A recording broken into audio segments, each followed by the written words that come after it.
obligation. What is this pure obligation? Now, when you say about pure obligation, it simply means that the obligation assumed has no conditions or is not to be performed within a certain period. So it is neither a conditional obligation or an obligation with a period. It simply is a pure obligation, no conditions attached. Okay? Now, with these kinds of obligation, the obligation is immediately demandable. In other words, the creditor can, right after the assumption of the obligation, demand performance from the debtor of the obligation. Okay? Like for example, Juan promised Maria to give that Juan will give Maria his specific car. Period. Now, in this kind of obligation that is assumed by Juan, there is no condition attached, nor does it require that the obligation will be performed at a future time or at a certain period. So in other words, this is a pure obligation. Being a pure obligation, therefore, Maria can immediately demand the performance of the obligation right after Juan assumed the obligation. So after the statement was made by Juan, Maria can therefore immediately ask the delivery of the specific car, it being a pure obligation. The second classification of obligation is obligation or conditional obligation. Now, when you say conditional obligation, this refers to the kinds of obligation wherein the performance or the extinguishment of the obligation is subject to a condition. And when we say condition, it refers to a future and uncertain event or a past event, but which is unknown to the parties. These are conditions. First, let's start with the future and uncertain event. It means it is considered a condition when it refers to a future event. Future event and uncertain event. When we say uncertain event, it means that it may or may not happen. Okay? So give me an example of an uncertain event. Like for example, when we say graduation of college, is it a certain event? Will it certainly happen? Passing of law 1 subject, will it certainly happen? Now, if the answer is that it may or may not happen, then it is considered as an uncertain event. Okay? Because in the first example, you may or you may not graduate to college, or you may not pass law 1 subject. So it is an uncertain event. And since it is also a future event which will still happen, then it is considered also as a condition. So, an example of a conditional obligation is Juan promised Maria 10,000 pesos if Maria is able to graduate college. So, if you look at it, the main obligation there in that example is the giving of 10,000 pesos. Now, the performance of that obligation is subject to the happening of the condition, meaning one only will perform the obligation if the condition will happen. What is the condition there? The condition attached to that obligation is the graduation of college. If Maria will be able to graduate college, then the obligation of Juan to give Maria 10,000 pesos will arise. Okay? So that is an example of a conditional obligation. Another example, Juan promised Maria to give Maria her car, to give Maria his car if Maria would pass law 1 subject. So the main obligation there is the giving of the car, but it is subject to a condition which is the passing of law 1 subject. Only when the condition will happen, then the obligation will arise. Okay? So that is an example of a conditional obligation. Now, going back to the definition of a conditional obligation, I also mentioned earlier that a conditional obligation is also a kind of obligation wherein the performance or the extinguishment of the obligation will happen or will only occur after the happening of the condition or a future or uncertain event.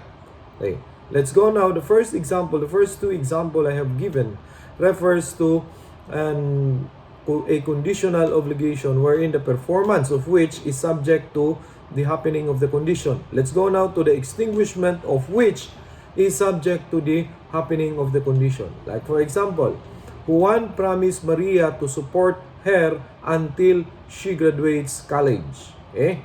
Now, here, the main obligation is supporting Maria. Okay? The obligor, of course, is Juan. What does Juan assume? Juan assumed that he is going to support Maria until when? Until she will graduate college. Okay? So if you look at this example, now the happening of the condition, which is the graduation of college, will extinguish the obligation, meaning it will end up the obligation. Earlier, the happening of the condition will give rise to the obligation. But now, the happening of the condition will extinguish or put an end of the obligation. So going back to the example, Juan promised Maria that Juan will support Maria until she graduates college. So what will happen if Maria will graduate college? Okay? It will simply extinguish the obligation of Juan. Okay? So the happening of the condition will extinguish the obligation. Now, if you look at those definitions, there are therefore two kinds of conditional obligation.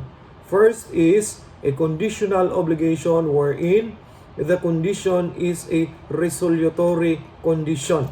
And then second is a conditional obligation wherein the condition is a suspensive condition. Let's start with the suspensive condition. What does therefore a suspensive condition means? Now, it means here that a suspensive condition, the happening of the suspensive condition will give rise to the obligation, meaning it will start the obligation. So a suspensive condition, therefore, when the condition will happen, then it will give effect to the obligation. So going back to our earlier example, we have Juan promised Maria 10,000 pesos if she passes Law 1 subject. What will happen if the condition will occur? Meaning, if Maria will pass Law 1 subject, what will happen? It will give rise to the obligation. So that is an example of an obligation, of a conditional obligation with a suspensive condition. Then the second kind of conditional obligation is the resolutory condition, or conditional obligation with a resolutory condition. When you say resolutory condition, it simply refers to conditions the happening of which will extinguish the obligation. Okay? So the happening of the condition will put an end to the obligation. So going to our succeeding example earlier, we have that Juan promised Maria that Juan will support Maria until she graduates college. So here, the happening of the condition, the graduation of the college, will end the obligation of Juan to support Maria. So this is an example of a conditional obligation with a resolutory condition. Okay? So going back, now, the difference between conditional obligation and pure obligation is that in pure obligation, there are no condition that is attached to the obligation and it is immediately demandable. However, in conditional obligation, the obligation is subject to a condition, okay? Meaning the performance or the extinguishment of the obligation is subject to the happening of the condition. First is an obligation with a suspensive period. When it is with a suspensive condition.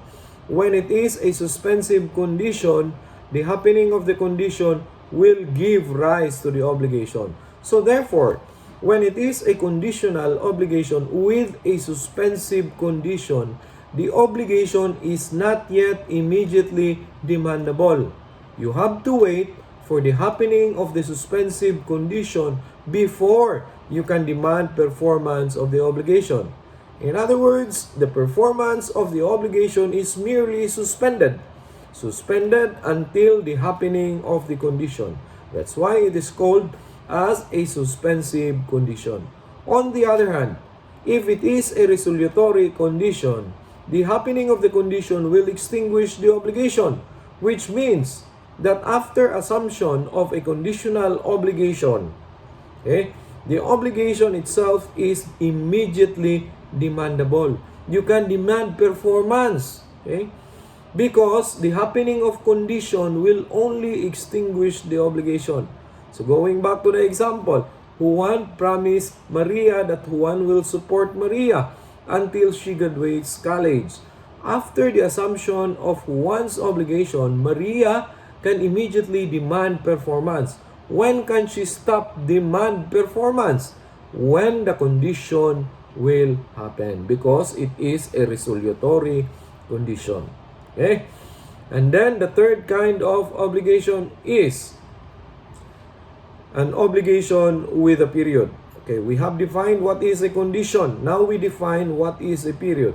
A period by law is defined as something or an event which is future but certain to happen. Okay? Meaning it will always happen but refers to a future event. What's the difference between a condition and a period? A condition both refers to a future event, but a condition may or may not happen. But a period will always arrive or will always happen. Okay? Second distinction is that a condition may refer to a past event but unknown to the parties, while a period always refers to a future event. Basta period, always future event. So same rules in conditions. There are also two kinds of periods. You have the resolutory period, wherein the arrival of the period extinguishes the obligation. That's resolutory period. And then suspensive period, or the arrival of the period will give rise to the obligation. Okay? So same rules with conditional obligations also. The only difference is that the obligation is subject to a future event which will certainly happen. So let's try to give an example. Resolutory period or condition obligation with a period containing resolutory period. Okay. Now, Juan promises Maria that Juan will support Maria 1 year from today. Okay? So, the 1 year will always arrive. Okay? It is certain to arrive. So, what will happen if the 1 year period will arrive? It will extinguish the obligation. Okay? So, if you look at it, it has the same rule with conditional obligation with a resolutory condition. The only difference there is that in obligation with a resolutory period, it is certain that the period attached to the obligation will arrive. Sa condition, it may or may not happen. Okay. Suspensive period, or these are kinds of obligations with a period wherein the arrival of the period, okay, will give rise to the obligation. Okay. Like for example, Juan promised Maria 1 million pesos 6 months from today. Okay? So here in this example, you have to wait for the arrival of the period, or you have to wait 6 months from today before you can demand performance of the obligation, because the arrival of the period will give rise to the obligation. So basically, those are the first three classifications of the kinds of obligation according to the Civil Code, of whether it's a pure obligation, conditional obligation, or obligation with a period. Now, we proceed now with the classifications of obligation. This time, we're going to classify different kinds of obligations according to object. before, we have classified the kinds of obligation as to subject matter. If you remember, we only classified it into two. You have the real obligation and the personal obligation. This time, we're classifying it based on the object, okay? Or what we call as the prestation of an obligation. So when I refer to prestation, I am simply referring to an object of an obligation. Like for example, Juan promised to give Maria a certain or specific car. So what is the object in that obligation? The object of that obligation is simply the specific car. So that is what we call as a prestation. So let's try to classify the different kinds of obligation as to object or as to prestation. First classification is a simple obligation. When we say simple obligation, it refers to kinds of obligation which have only one prestation. There is only one prestation in that obligation. Okay? Or there is only one object in the obligation when it is a simple obligation. So an example of a simple obligation is Juan promised Maria a specific car. There is only one object in that obligation. That is the specific car. So that is a simple obligation, at the same time a pure obligation also based on our earlier discussion. Second classification of the obligation according to object is a compound obligation. Here, there are two or more objects of the obligation, two or more prestations in the obligations. Okay? So like for example, Juan promised Maria either a car or a motorcycle.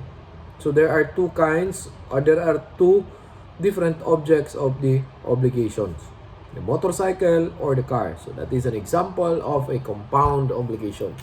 Now, compound obligation is classified further into two kinds.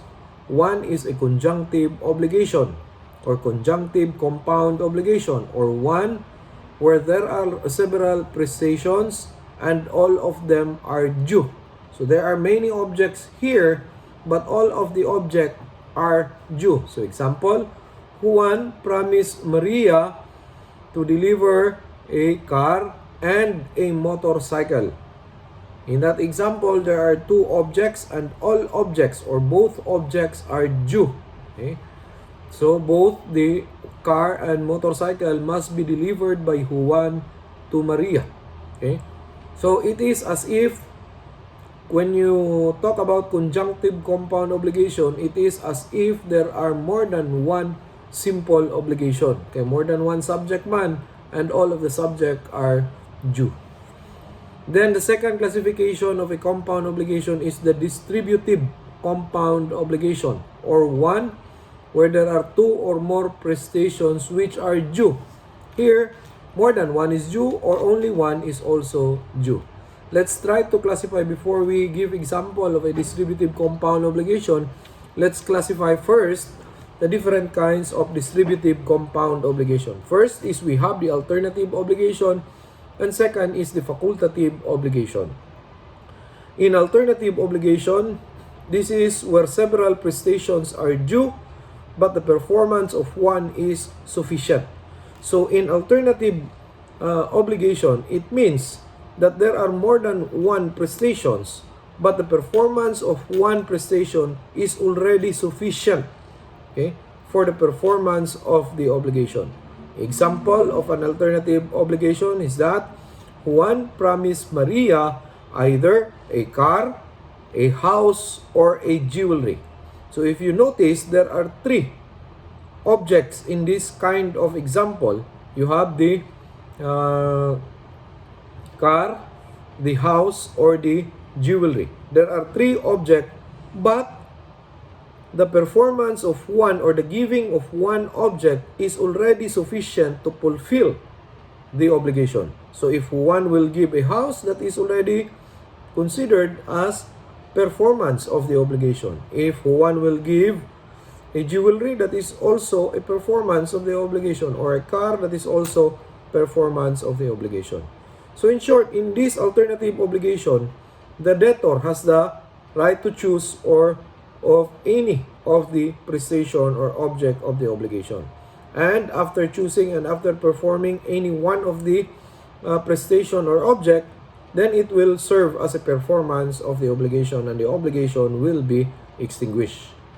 And then second classification of a distributive compound obligation is the facultative obligation. Now, in facultative obligations, this is where there is only one prestation, but there is a substitute which may be used by the debtor. Okay? So sa facultative obligation, there is only one prestation or one object of the obligation, but the debtor has the right to give a substitute in case he cannot fulfill the object or the prestation of the obligation. So example of a facultative obligation is Juan promised Maria a specific car and a jewelry as a substitute. That is facultative obligation. The difference between alternative obligation and facultative obligation is that in alternative obligations, there are many prestations. There is more than one object or prestations, but the performance of one is already sufficient. In facultative obligation, there is only one object or prestation, but there is also another object which we call it as a substitute. So in facultative obligation, one prestation plus one substitute. Okay? So let's go now to the different rules on alternative and facultative obligation. Now, why are we discussing only alternative and facultative obligation? Because there is no complication with regard to the other kinds of obligations, especially the simple obligation. In simple obligation, there is only one prestation, so there is no more issue as regard to the performance of the obligation because it simply needs that the debtor must perform, must deliver the object of the obligation.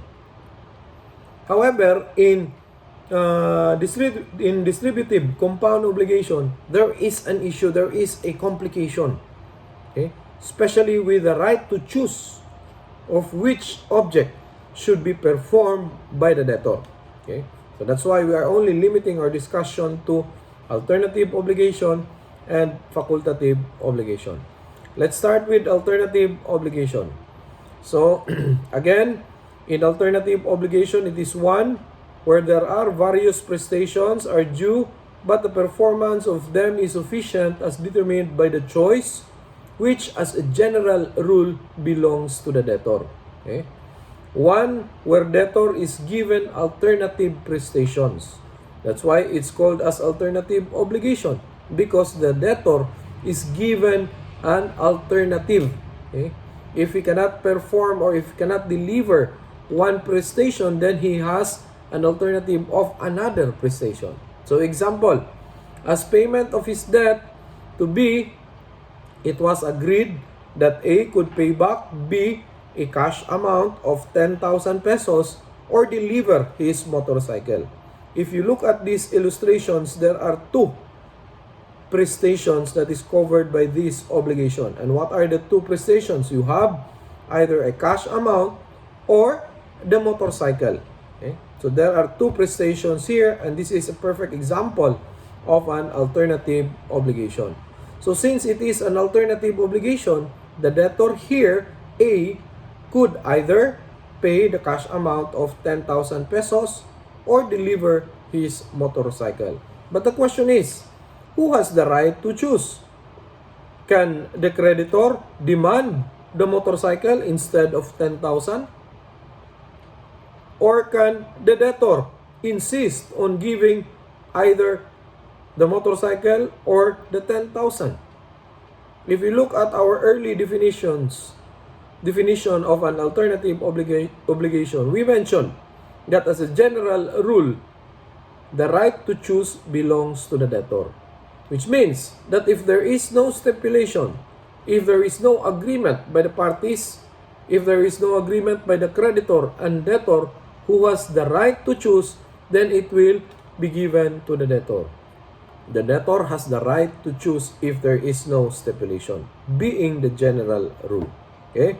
So in this illustration, As payment of his debt to B, it was agreed that A could pay back B a cash amount of 10,000 pesos or deliver his motorcycle. Since there is no agreement as to who has the right to choose in which prestation should be performed, therefore the right to choose here is given to the debtor or to A.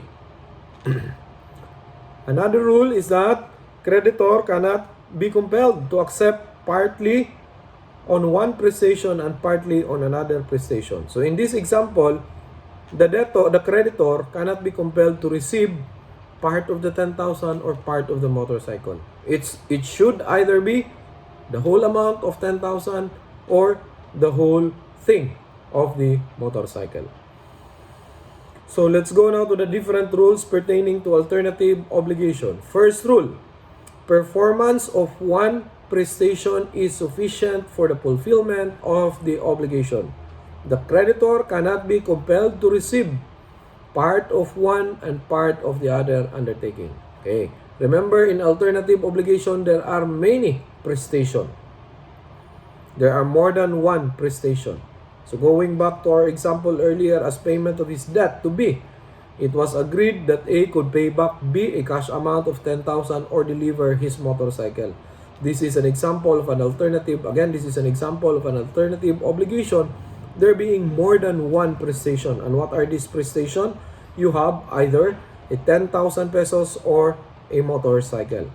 Based on the first rule, if the debtor delivers the 10,000 pesos, it is sufficient for the fulfillment of the obligation. Or if the debtor delivers the motorcycle, it is also sufficient to deliver or the performance of the obligation. So that's the first rule. However, the creditor cannot be compelled to receive part of one of the prestation or part of the other prestation. So dili pwede nga 5,000 sa i-deliver ni debtor and then katunga sa motorcycle ang ihatag kang creditor, because the creditor may refuse receiving those performance. Second rule, the choice of the performance belongs to the debtor unless it has been expressly granted to the creditor. Okay? As what I have mentioned earlier, in alternative obligation, the right to choose as a general rule belongs to the debtor. Okay? The only way that the creditor will have the right to choose which of the prestations should be performed or should be delivered is when the parties agree. Okay? Or when the debtor and creditor agree that the right to choose belongs to the creditor. Okay? And then third rule, we have here the remedies. If the debtor cannot make a choice according to the terms of the obligation through the creditor's act, he may rescind the contract with damages. Okay.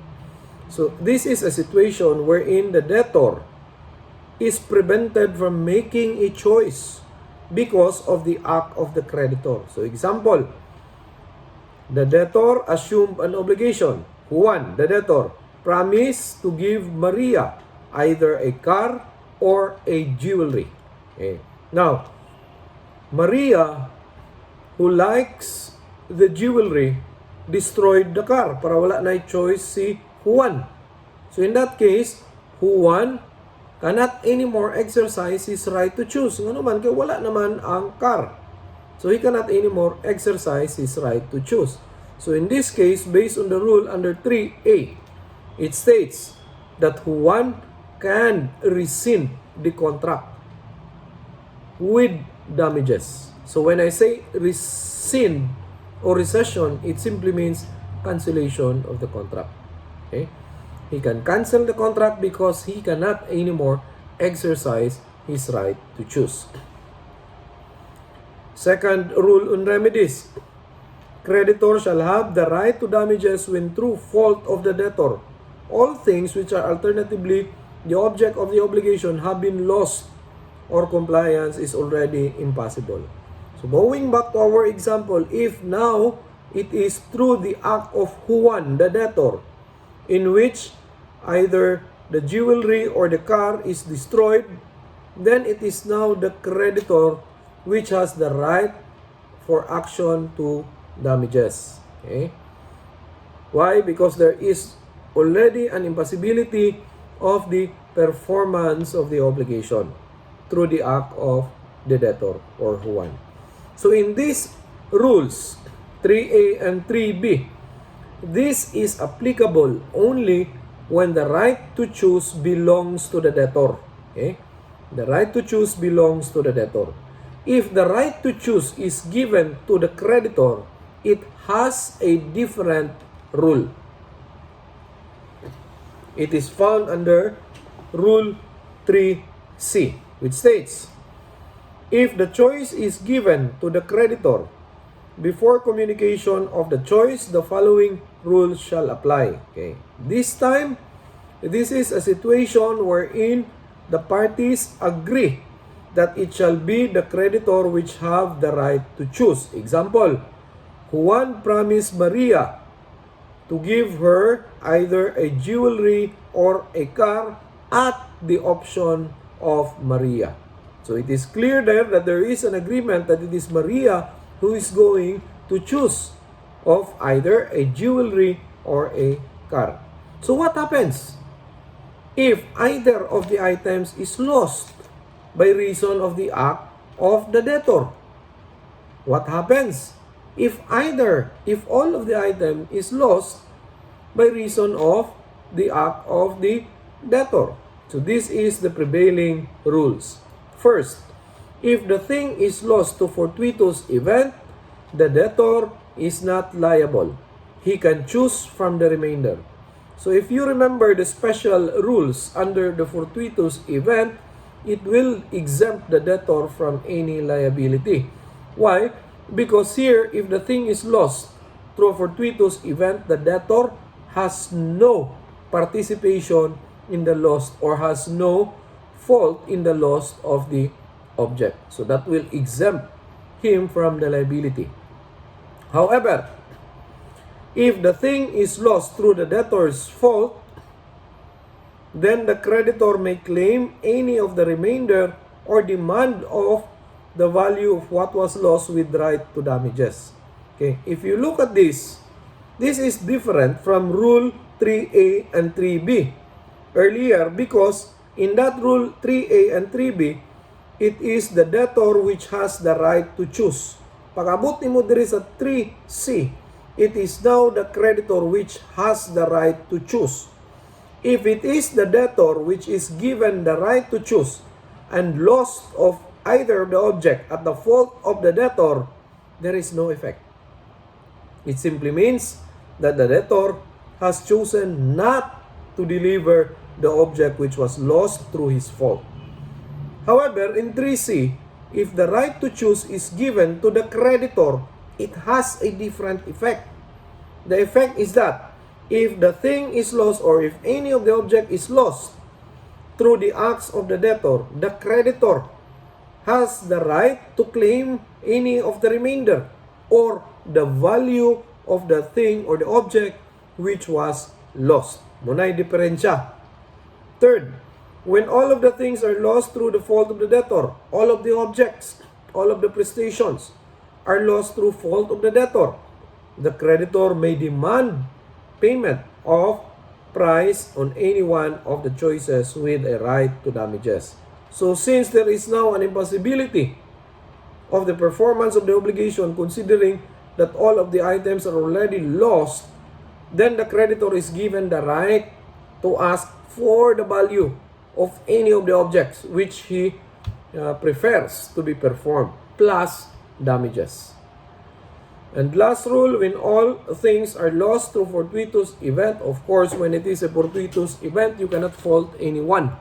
So therefore, the obligation will be extinguished. Okay? So let's try to apply the rules.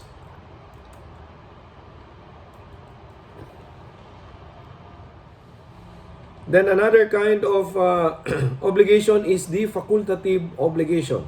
We stated earlier that the difference between alternative and facultative obligation is that in alternative obligations, there are many prestations, but the performance of one is already sufficient for the fulfillment of the obligation. In facultative obligation, there is only one object or prestation, but there is also a substitute. Okay. So, facultative obligation is one where only one prestation has been agreed upon, but the obligor may render another in substitution. Which simply means, in facultative obligation, one object plus one substitute. Example is, I will give you my car or I may give you my bicycle as a substitute. So, rules in facultative obligation, simple. The choice is always given to the creditor. The choice is given always to the debtor. There is no instance that the creditor has the right to choose in facultative obligation. Ganina, sa alternative obligation, there is an instance that the creditor is given the right to choose. That is when parties agree that the creditor will have the right to choose. So this is the second distinction between alternative and facultative obligation. The first distinction we said earlier was that in alternative obligations, there are many object or prestations, but the performance of one is already sufficient for the fulfillment of the obligation. In facultative obligation, there is only one object or prestation and also another substitute or another thing which is considered as a substitute. That's the first distinction. Second distinction is that in alternative obligation, as a general rule, the right to choose which of the prestation or object is to be performed generally is given to the debtor. The only exception is when parties agree that the right to choose is given to the creditor. While in facultative obligation, the right to choose always belongs to the creditor. To the debtor. So there is no instance that the right to choose is given to the creditor. That's the difference between alternative obligations and facultative obligations. Then another kind of obligation is the facultative obligation. We stated earlier that the difference between alternative and facultative obligation is that in alternative obligations, there are many prestations, but the performance of one is already sufficient for the fulfillment of the obligation. In facultative obligation, there is only one object or prestation, but there is also a substitute. Okay.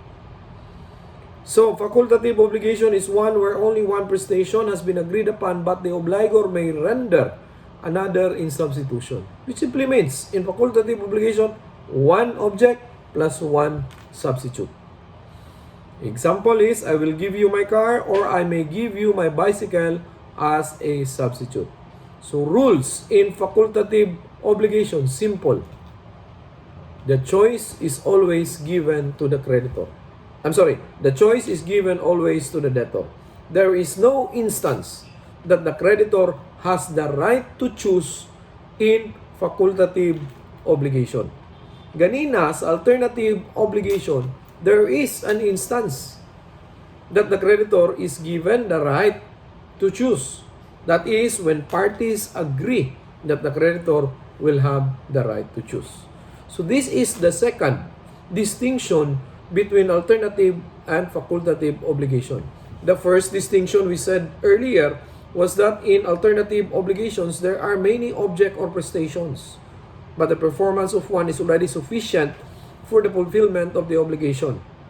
In facultative obligation, there is only one object or prestation and also another substitute or another thing which is considered as a substitute. That's the first distinction. Second distinction is that in alternative obligation, as a general rule, the right to choose which of the prestation or object is to be performed generally is given to the debtor. The only exception is when parties agree that the right to choose is given to the creditor. While in facultative obligation, the right to choose always belongs to the creditor. To the debtor. So there is no instance that the right to choose is given to the creditor. That's the difference between alternative obligations and facultative obligations.